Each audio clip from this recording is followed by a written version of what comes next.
Janob Rasululloh qiyomatdan oldin katta alomatlardan 10 tasi bo'lmaguncha qiyomat bo'lmaydi ta'kid qilgan ekanlar.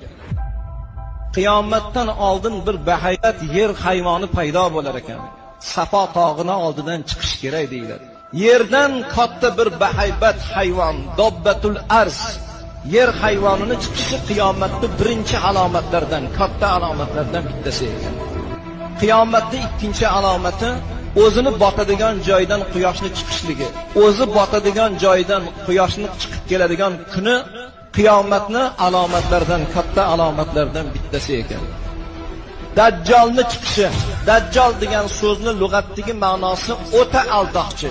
Dajjolning bir ko'zi ko'r bo'ladi. Qochi jingalay bo'lgan holatda, ko'zi bo'rtib chiqib o'ynab turadigan, peshonasidan ortiqcha bir go'sht o'sib chiqqan holatda bo'ladi. Dajjol juda ko'pchilik odamlarni aldab qo'yadi. Odamlarning ko'pi Dajjolga iymon keltirishadi.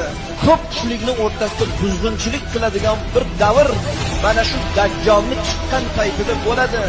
Bundan ogoh bo'linglar. Payg'ambarimiz marhamat qilgan ekanlar. Dajjol odamlarni aldab, fitna fasod qilib turgan paytda Iso alayhissalom ikkita farishtani qanotiga qo'llarini qo'ygan holatda Allohning amri bilan yer yuziga tushar ekanlar. Bobil Ludda degan joy.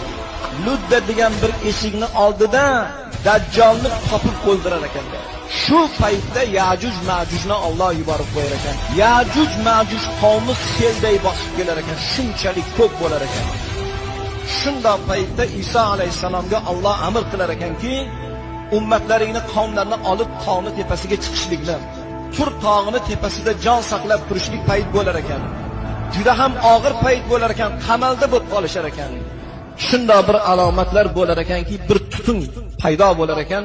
40 kun davomida bu tutun odamlarning dimog'iga kirib, kofirlarni bo'g'ib qo'yadigan holatda, mo'minlarni bir tumovday o'tadigan holatda tutun 40 kun paydo bo'lish. Undan keyin 3 ta joyda qattiq yer yutish bo'lar ekan. Birinchisi mag'ribda, ikkinchisi mashriq deyiladi, uchinchisi arab jaziralaridan bo'lgan bir mamlakatda yer yutar ekan. Oxirgi qiyomatni alomati, katta alomatlari Yaman tomondan, Adan degan shahardan bir o't chiqadi. Katta bir o't, olov yonib keladi. Mahshargacha odamlarni quvib keladigan holatda bo'ladigan o'tni balosi keladi. Bu ham qiyomatning alomatlaridan bittasi deb marhamat qilinadi.